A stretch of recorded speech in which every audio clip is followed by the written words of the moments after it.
नमस्कार आपण समस्त भरसा किचन को स्वागत। आज आम बनइबा चाउल पापड़ जोटा ब्रह्मपुर में मेनली बहुत प्रसिद्ध होता है। चाउल पापड़ बहुत इजी प्रोसेस रे बने और यहाँ बहुत भी टेस्ट लगी था। तो चाउल पापड़ बनवाई चलतु जाणी रखा आवश्यक सामग्री।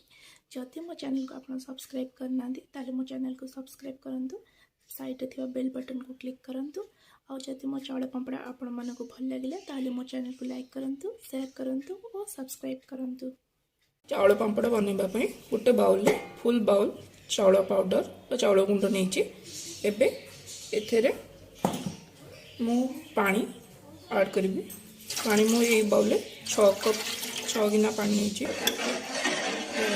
गेटा गेटा रहा द्वारा आपण पापड़ करने टाइम पापड़ा फाटी जाए।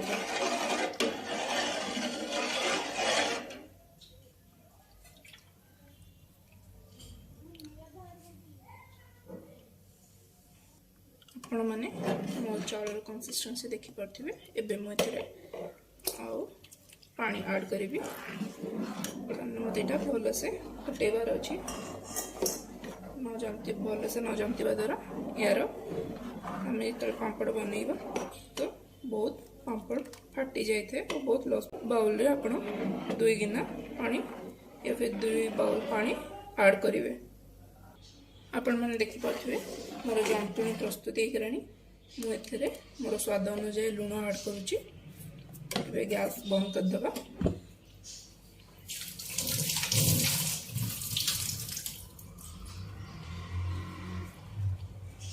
लंका गुंड दूची 2 टेबल स्पून। एथिरे किछि धनिया पत्र भी ऐड करुच्ची।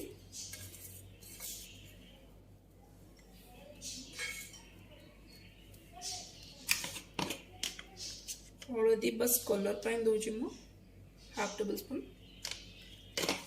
आपन चाहिए दे परिबे या फिर नदेले भी चलिबे आपनकर। एथिरे मु हेगु बस बासना पाई के दूची गोटे पिंच।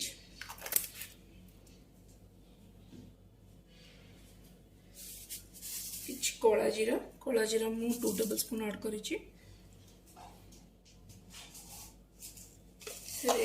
जीरा भी को देइछि मु जीरा 1 टेबल स्पून जीरा देइछि।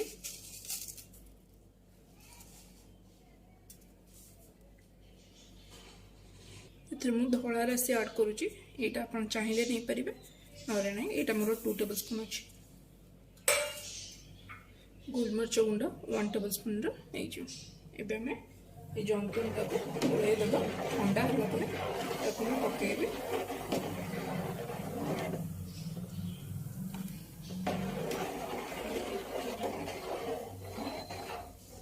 आपण या